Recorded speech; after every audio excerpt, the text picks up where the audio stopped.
welcome back to this episode of OTA Clips, a late one for sure. We're filming this at 10:08 on, I don't even know the day, Saturday, I think.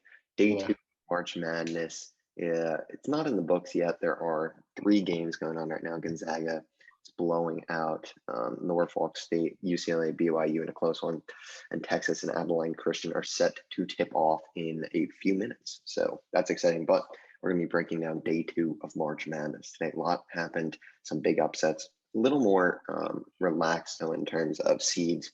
Not as many upsets, but there were big upsets, notably Ohio over Virginia, which I guess we can start with if you want. So I don't know if you prepped for this one, but I watched this one, so I can talk on it. But All right. if you are ready, Ohio beats the 4-seeded Virginia 62-58, obviously led by superstar point guard himself, Jason Preston. He had 11 points, 13 rebounds, 8 assists. Wasn't the most efficient scorer on the team today, and that would be Ben Vander Plas, the forward. He was hitting threes from all over the place, making clutch shots when they mattered the most. And it was really a defensive battle, Mac. And, it was really a good game. Ohio fought strong, and the key to this game was being able to keep up with the playing defense. We knew Virginia was going to have a strong defense. We needed to see what Ohio had, and Ohio proved that today. Yeah, 100%. And now you just look over at the stats, and Ohio, they did overcome some problems. They had 10 turnovers to Virginia's 3, and they were able to overcome that. And of course, as you said, they won 62-58. Virginia, they did have 2 scores over 10 points, Sam Hauser and Trey Murphy. Of course, Sam Hauser with 15, Trey Murphy with 12. But for the Bobcats, they were able to put up points and play great defensively. Also, as you said, they were able to have Ben Roderick with 15 points, and then also Jason Preston, who had 11 points and 13 rebounds. So obviously a dominant force, rebounding the ball and getting the ball back for the team, and that is the Ohio Bobcats. Yeah, coming into the tournament, this was a team that a lot of people were high on because of that kid you just mentioned, Jason Preston.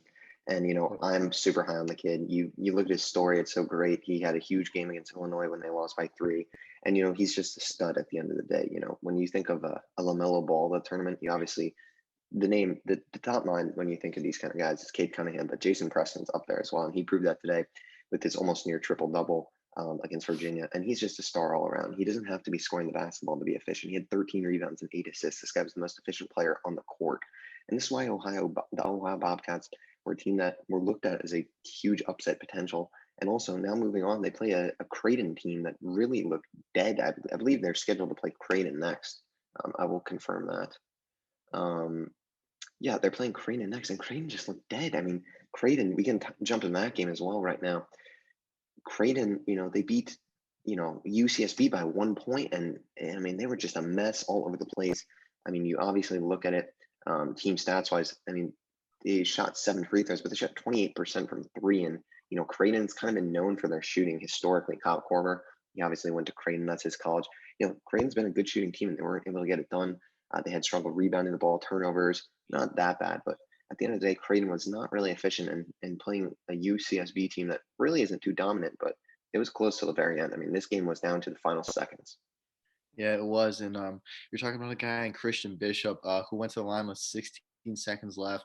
They were down 1, and he was able to sink those 2 shots to put them over UCSB to give them the lead. He had a pretty good game, and this is for a guy who's normally not the best free throw shooter and is actually pretty bad at it.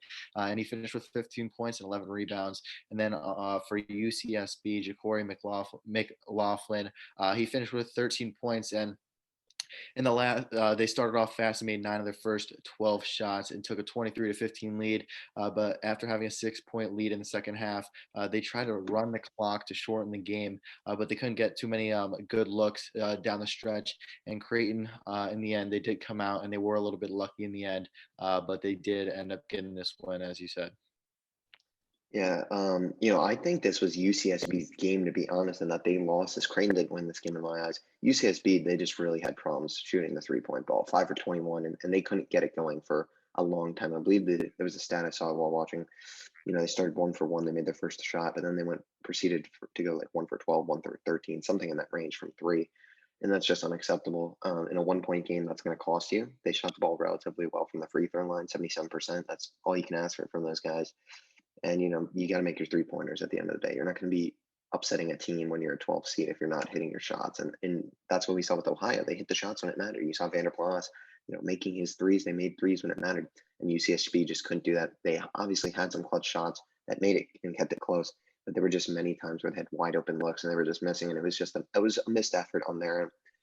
I think Creighton is in for a rude awakening when they play Ohio and Jason Preston. That team looked fantastic today, and that's all I have to say on Ohio and Creighton. That'll be an interesting matchup to look at for sure in, I believe, 2 days. Look at that one, so I'm excited for that for sure.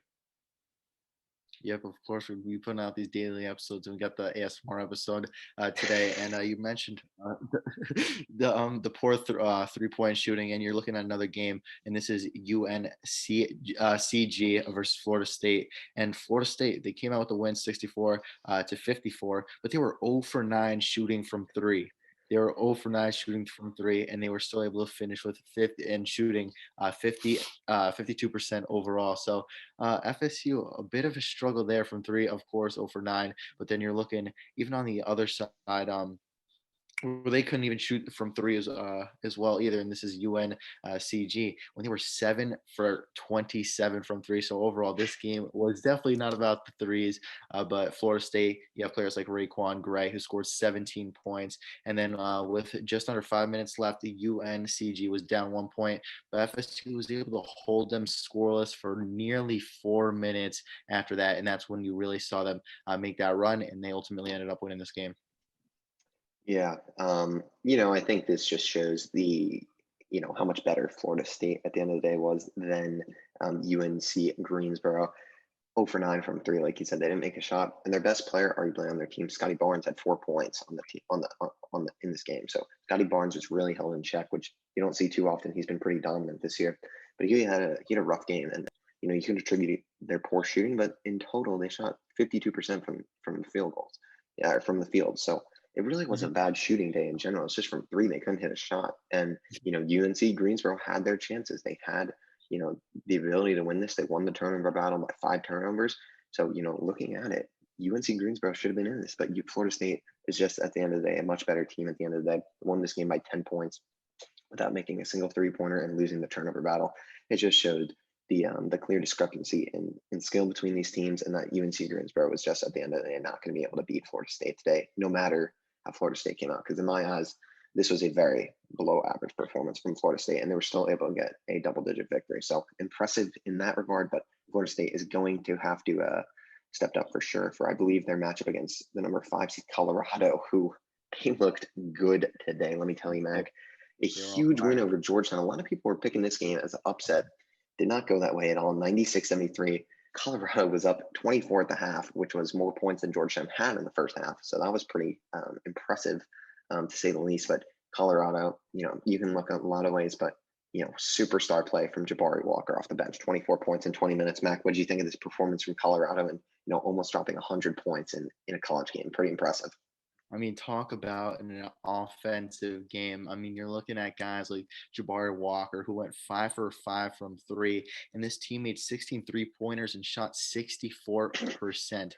Well, obviously, a very highly offensive game for Colorado and Walker. He only missed 1 out of 10 shots in his career high, putting up 24 points in this game. And then you're seeing players like Deshaun Swartz, who had 18 points and was 4 for 5 from three. And he was really the guy who put Colorado above in that first half. And really for Georgetown, after they took the Big East tournament final, they did not perform well offensively and especially defensively, which was obvious. And they could not shoot, especially in the first half. They were 30% from the field in that first half. Yeah, coming off that tournament, Georgetown was so hot, and to me, I just had a feeling that it was going to be hard to sustain that. And Colorado was a good team, and I, to be honest, had never really watched the Colorado game, but after today, I was super impressed. They come out red Mhm. hot, and Jabari Walker was playing great. He almost got ejected though in that first half, which he's just got to be careful. He had a flagrant bad foul there. Can't have that happening. But you look at Colorado, like you said, they made 16 3-pointers. That's that's probably the most we're going to see in this tournament by a team in a single game, likely.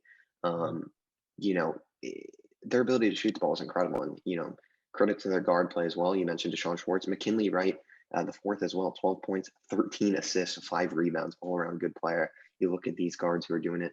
You bring up what's the guy, Justin Preston or whatever, Paxton or whatever his name was from Ohio.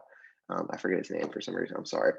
Oh, And McKinley Wright, and these guys are having huge games. They're putting up triple double kind of stats, and that's what wins the game. Good guard play as well as good rebounding and good shooting. At the end of the day, good shooting can take you anywhere in this tournament. And that's the thing that I think people don't underestimate. And if Colorado can stay hot, I mean, seeing how Florida State shot the ball, I mean, Florida State's in trouble. They are going to have a very strong bounce back performance in order to beat this Colorado team, which to me was extremely impressive in today's game against the Hoyas. yeah, 100%. I mean, another team that also put up a lot of points this week or well today, it was Kansas, and they faced Eastern Washington. Yes. Obviously won 93-84. In Kansas, they were actually down 10 at one point in the second half, but David McCormick was able to give Kansas a spark after he returned from his COVID quarantine. He was obviously in quarantine because of COVID, and he was able to score 22 points and 9 rebounds, and really he was the key for Kansas here and coming back and overcoming that 10-point deficit. And Kansas, they had so many 10-point scores in this game, and they were able to get a massive offensive win here, obviously. And on the other hand, for the Eagles, Tanner and Jacob Groves, I mean, these brothers are there's something else. They combined for 58 points, and they gave the Eagles a hot start. And they were able to score the team's first 9 points. And obviously, going into half, it was 46-38 for the Eastern Washington Eagles. And right after that, McCormick, he scored Kansas and their first 8 points coming out of half, and that really was the spark that Kansas needed to come out and get this win. Yeah, you mentioned those brothers, the Groves brothers. I actually DM'd Tanner Groves after hoping to get him on the podcast because I was so impressed with his performance. And maybe he'll see it. He only has like 2,000 followers, so you never know. Tanner So, Groves coming soon outside the arena. But yeah, like it was incredible. I mean, you talked about 58 points between the two, 14 rebounds. These guys were amazing shooters as well, and they also made their free throws. This team, they shot 88.9% from the free throw line. And that says one thing about these lower seeded teams that I've realized. They're really good from the free throw line. They make their shots when they count, and they're good at getting free throws. And that's key. And that's how these teams almost get upset because, I mean, you look, they were 16 from 18 from free throw line. They shot 50% on the day, 10 threes. I mean, the team was great. They matched Kansas in rebounds. I mean, you're a 14 seed with 8 losses. You're playing the 3 seed Kansas Jayhawks, who are one of these top programs in every single year in and year out. They're a fantastic offensive team. Their best player, one of their best players, is coming back, and you put up a fight. You're winning by 8 at the half. I mean, these guys, the Eastern Washington Eagles, have nothing to be ashamed of at all. Coming from a small program like that, having these two twins, that they're going to tell stories about that game for the rest of their lives, and that's what I think March Madness is all about. It's about these stories. Obviously Ohio State was a tough loss. But you look on the flip side for Oral Roberts, those people and those kids on that team are going to be telling the story of that game for years to come. And that's what I think makes March Madness so special. Everyone involved makes stories, everyone involved. And you just have, these random guys, these Groves brothers. Nobody has mhm. heard of these guys beforehand. And now on the mainstream, they're getting posted by Sports Center, all these different things. Everyone's recognizing them. And it's like it's a life-changing moment. It's something they'll never forget. And I think that's what's so cool. And really strong performance from them. Kansas obviously did prevail in the end. They pulled out the win. So they were able to fight back against a good team, a good shooting team. So we'll see what's next for the Jayhawks in the tournament. But Eastern Washington, I was rooting for in this one. Not gonna lie, even though Kansas was a team I had in my bracket, I was rooting for the Eagles for a lot of this game. Yep, I love that point you made about these are stories that these guys will be telling for the rest of their lives, and I think that's what's so special about having 64 teams competing, really all in this March Madness. A bunch of stories that could be made by a bunch of different players, and a team that was kind of trying to make a little bit of a storyline here is Iona versus Alabama, and really at one point they were going back and forth, but Alabama eventually won 68-55. And really for Alabama, Herb Jones, he led this team. He had 20 points and he had a steal and a layup that really highlighted their 11-0 run that put Alabama up 58-46 with just under 7 minutes left in that second half after, who knows how many league changes that was going on before that in the second half. But Iona, they were kind of all over the place. They forced 14 turnovers, and Alabama was really struggling to get open looks for the first really 30 minutes of this game. But the Gales, on the other hand, they were getting the open looks. But why the Gales lost this game was they got the open looks, but they could not make them. Isaiah Ross scored 19 points, but he went 8 for 18 shooting, while the rest of the team went 15 for 41. So they got dominated in rebounds also, and they could not make the open shots, and that's why Iona lost this game. Yeah. We were filming the Outside the Arena episode, which will be out tomorrow. It's fully edited already. Um, but we were filming that, and I was like, "Oh my God, Iona and Alabama at the half. It's a 1 point Yep. game." And Iona. The storyline here was Rick Pitino, the head coach, making it, I believe, with his third or fifth school. It's one of the two. I believe might have been his fifth. Um, and how great a job he's done coaching these Iona Gales. And they put up a fight in the first half. And 15 seed, we obviously saw Oral Roberts play very well, but the key for these lower seed teams, I'll keep saying, is shooting. That's what keeps you in these games. Mhm. And that's why Iona lost this one and wasn't able to maintain the pace with Alabama in the second half. They weren't shooting the ball well. Like you said, they were 5 for 23 on the day from three. And at the end of the day, if you're going to upset a 2 seed, you're going to have to shoot much better than 21% from three. And that's what we saw in the Oral Roberts game. Oral Roberts was fantastic from the free throw line, one of the best free throw shooting teams in the country. Was fantastic from the 3 point line. Iona just couldn't do that. Obviously, they had some good play from guys like Isaiah Ross, Asante Gist, like we said. But at the end of the day, if you're going to keep up with a team like Alabama, who for a lot of people is a team that is a Final Four favorite, potentially a champion favorite, a team that a lot of people think can win this whole thing, you're going to have to shoot the ball better than 21% from three. And that's at the end of the day the story of this one. Shooting is just so important. Winning the turnover battle is so important in these games. And Iona just wasn't able to keep the pace. Obviously first half they were able to figure it out, but second half they couldn't do it at the end of the day. So tough loss for the Gales, but they'll move on to the next one. Speaking of the next one, we'll jump to our next game here. And I'm going to touch on USC versus the Drake Bulldogs. Drake Bulldogs come in, they win their first 4 games, so it's an exciting thing. Everyone's like, "Oh, Drake," obviously referring to Champagne Poppy himself. But USC, at the end of the day, this team is led by their star power, their star player, Evan Mobley. 17 points, 11 rebounds at the end of the day. This kid's a superstar at the end of the day. I think he's one of the best players in this tournament. I'd probably put him at number 2, second to Cade. I love this team. I think this team's got a great chance to make the Elite Eight. They're matched up now with, um, I believe it's the Kansas Jayhawks they're matched up with now, and I think that's a game they can win.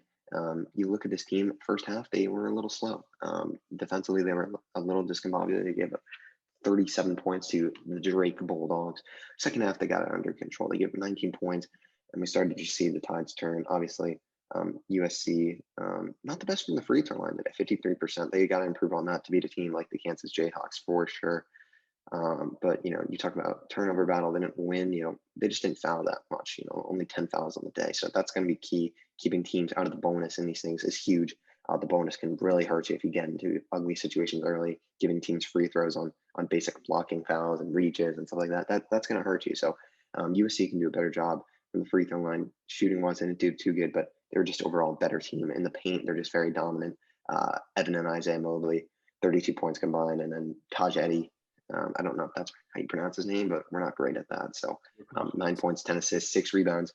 And like we said, just having these guards that can do it all, these, Russell Westbrook type guards, these, John Morant type guards that are triple double in these tournaments. We've seen 3 of them now in today's games, and they're generally on the team that's winning these games. So impressive performance from USC. They got it going in the second half. I'm excited to see them match up against the Jayhawks. I really do believe this USC team can make it far in this tournament. So I'm excited to see what's next. Yeah, USC with a great performance, as you said. In the first half, they put up 40 points, but they gave up 37. So it was a close game going into half. But second half, they turned things around, especially defensively, and that's where they really took control, only allowing 19 points. Again, as you said, and Evan Mobley. I mean, this guy is a star. You said, and you kept on talking about him, so I don't have to go much into him. But 17 points, 11 rebounds. He's really doing everything for this USC Trojans team. And then Isaiah Mobley with 15 points, 5 rebounds. Drew Peterson with 14 points, 2 rebounds. So this team has a lot of firepower that could score points. And for Drake, they really couldn't get much going offensively, especially in that second half. You really only had Joseph Yasufu, who scored 26 points. I went for the name, I was confident, so I think I don't know. I like the confidence there. That's good confidence Yeah, I had to for copy sure. with your confidence from whichever guy you said on the for the Trojans, but 26 points. He really did carry this team, scoring almost half of the Bulldogs' total points. So he's obviously going to be a guy that is good for the Bulldogs' future. And looking at the stats, I like how you said before. The teams, the lower seeded and underrated teams that are going to have to win these games, or if they want to win these games, they are going to have to score and they're going to have to make their shots. Drake, they were 29.4% from the field. They could not get it going shooting the ball at all today. So you look at that, you're not going to win. As you said, every single team that's pulled an upset, they were scoring hot, they were playing hot, and they were making their shots. But for USC, they had a lot of firepower today. They came out and were ultimately the better team, and they got the win. Yeah, I love the way you put it when you just bring up you're just so like blunt about it. You're just like 29% of the field. I love it. But yeah, the Drake Bulldogs, um, they couldn't get it going from the field, to be honest. We'll be honest with the, the Drake Bulldogs. They need a little more champagne for the poppy for that one. They That do. was not a Shams good for the one, pop. but Michigan game we don't have to touch on. That was just a classic one seed domination. Player of the game. We'll give that award out to Mike Smith, the guard, 18 points. Actually, Eli Brooks played well. A lot of they all around just played well in Michigan. Good game for the PTUN, as Ohio State likes to call them. Potential upset look here. We could do LSU, but I mean they kind of dominated that game. Cam Thomas, 27 points. He is a stud. Keep an eye on him. They're obviously going to be matched up with the Wolverines. Very good rebounding team. Three players with double doubles on the LSU team. So that's something to watch out for. The rebounding of that team is going to be something that they look at. But St. Bonaventure did not really have a chance in this one. They shot 15% from three, going 3 for 20. If you want to just mention that, not they weren't going to win this one. Yeah, they weren't. LSU, they played great. Cameron Thomas, he came out. You said 27 points, and really the double doubles were really the storyline of this team. They continue to get rebound after rebound after rebound, and in the second half, Thomas was really able to take control and put LSU over the edge. Excuse me, Darius Days and Andre Hyatt both had 13 points, while Trenton Watford had 11. Days and Watford with 11 rebounds. So they're getting the rebounds, backing up the stats after sitting. They keep on getting rebound after rebound after rebound. And Hyatt also had 10. On the other side, Jaron Holmes had 18 points, while Jalen Attaway had 11. But LSU, they came out of half, and they were hot really quickly. They went up 40-24, and they were really putting up a good fight against the Bonnies. Yeah, I think the key stat in this one is LSU out rebounded St. Bonaventure by 19. I think that's all you got to say with that one. That's all you got to say. So next game we can jump to, we only really have two left. I'll do a quick refresh. I know Gonzaga is blowing out Norfolk State by 20 right now. UCLA is up 11 on BYU at the half, so that's something we'll look out for. UCLA, like we said, you got to shoot well when you're this underdog team. 6 for 10 from three. That's that's the key. And BYU's 2 for 10 from three. So looking like UCLA might be heading towards an upset. A team that did pull off the upset today, though, the Maryland Terrapins. I don't know if Yeah. that's how they pronounce the Terrapins, but they beat UConn. Obviously, UConn, known for their women's basketball team, they obviously had that men's tournament team a few years back. I guess that's like 5-6 years now. It's kind of crazy, maybe even longer. But Maryland obviously was able to pull off the upset, led by Eric Ayala, the guard. I love it. Eric, I don't know if I botched your name. We want you on the podcast, but Eric Ayala, 23. And at the end of the day, you can look at shooting for this one once again. These teams, I mean, it's just a theme. UConn at the end of the day just played a terrible game, shot 32% from the field, 30% from three, 41% from the free throw line. They even out-rebounded Maryland by 11. But when you're shooting that poorly, it's just not going to matter. Yep, 100% Maryland. They came out and they did have some great players. And as you said, Eric Ayala, or whatever you said, however you pronounce it, we'll get him on the podcast. Yeah. We'll get to the podcast one day. 23 points, 5 rebounds. Aaron Wiggins, 14 points, 5 rebounds. And I mean, really, all we have to keep on pointing out for these upsets is the scoring. Who can make the most shot? Who can make the most shots? And the upsets are being pulled by. Well, I mean, it's obviously an upset if the worst team is winning or the underrated team is winning. But they shot 51.2% in the field. They shot 50% from three. And Connecticut, they shot 32.3% from the field and 30% from three. So you're obviously seeing really 20% differences from the Huskies to the Terrapins, or however you pronounce it, in shooting. So shooting is a common theme, and Eric Aya is the key in this game. Yeah, Eric, um, gotta love Eric. Two more games we haven't covered, I believe, and then this is over. Iowa, we don't have to touch on. They're just a good two seed that led Yep. by the star center Luke Garza, 24.6 boards. You look at Joe Weiskamp, the guard himself, 16 points, 5 assists, 8 boards as well. Those guys played great. They won by 12 over the Grand Canyon Antelopes. Just a domination there. And the final game that we'll touch on also, Texas is down right now, which I don't like to see because I have Texas going pretty far, but they're down points. We'll see what happens there. Oklahoma able to withstand Missouri. I know you were watching some of this game. You caught some of the end of it. I know you didn't get a chance to catch too many of these games today, but I mean, I don't think anyone could die. Honestly, can tell. This is good.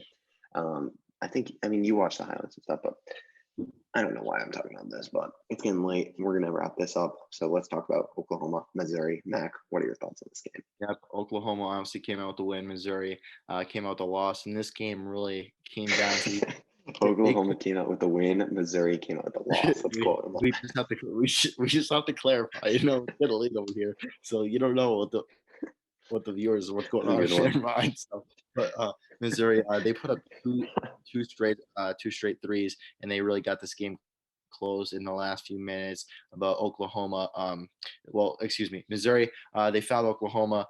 They went to take free throws, and they made both of them, which ultimately took Missouri out of the game in the last few seconds of this game. But for Oklahoma, you're looking at players like Austin Reeves, 23 points. Elijah Harkless, 16 points and 10 rebounds. A lot of these guys who are making names for themselves are the guys getting a lot of the rebounds. You look at the stats; they shot pretty equally. 37.9% for Missouri, 41.8% for Oklahoma, and then from three, Missouri shot 40.7%, and Oklahoma shot 46.7%. So obviously pretty close and all around in the total stats. It's basically identical. 36 rebounds for Missouri, 32 for Oklahoma, and then fouls, 18 Missouri, 16 Oklahoma. So this was really an overall close game, and it came down to the final seconds. If Oklahoma wasn't able to get one of those free throws, who knows who would have pulled out the win? Who knows what would have happened? I think the one stat that's really different in the box score that made the difference was the turnovers. Missouri 10 net, Oklahoma 6, and 4 turnovers is a big deal in this tournament, especially when it's such a close game, and that will cost you. I don't know what the points off turnover were in this game, but if it was more than four, then that is the reason Missouri lost the game. Missouri played a strong game. We knew this was going to be a good game. Obviously, these two coming from big conferences. Missouri, I believe, in SEC, Oklahoma, obviously in the Pac-12. And we saw a strong performance. Jeremiah Tillman, the starting forward for Missouri, 16 points, 12 rebounds. Good game there. You look at some of these other players; their guard play was pretty solid overall, 31 points. Between the Smith brothers, maybe they're brothers, Drew Smith, Mark Smith. I believe they're brothers. They got to be brothers there. Oklahoma on the flip They side, can't match up with the Groves though. They can't match up with the Groves. they can no, the Groves would take them to town. But on the flip side, I mean, we've talked about it. But Austin Reeves, great game. He's the guy to look at. Brady Manic also 19 points, good game. And yeah, I mean, just Missouri might have made more threes, but overall, Oklahoma shot the ball better. They turned over the ball less, and that's going to make the difference in these games. And the free throws as well. Oklahoma had 6 more made free throws, and free throws are so key in these close March Madness games. Those will make or break you. And we saw that with Ohio State yesterday. You look at that as a reason. Ohio State lost the game. They shot like 50% from the free throw line. It's unacceptable for a 2 seed to be doing. But at the end of the shooting is going to be the key, and rebounding as well. And also the turnover battle. I mean, those are really the three keys in March Madness. And I mean, that's three keys to basketball, but in general, that's, Yep. if you're a lower seed, you're gonna have to shoot the ball well to upset some of these top teams, and that's what we've seen from the teams who have done it. So, congrats to those teams. But that does it for the round of 64, Mac. I can't believe that even though there are three active games, Oregon VCU was postponed. That was weird. I guess it seems like VCU might have had issues with their COVID guidelines being followed or something like that since they got the loss. But I don't know what happened there. But Yeah. unfortunate situation for sure. Yep, 100%. I think my dad actually brought that up, and I had no clue what he was talking about. And he was like, apparently multiple players, not just one, got COVID or something like that. So I think they took the loss because of that. I'm I not sure swept that one how it under happened. the rug. I wasn't sure how it I happened either, swept up. but Just one of the things NCAA swept that out. with the bad Wi-Fi, you have to have actual conversations. So that was one of the conversations we had. He told me about that. So pretty bad loss for them, of course. And with that, we'll wrap this up. And 64 goes right down to 32.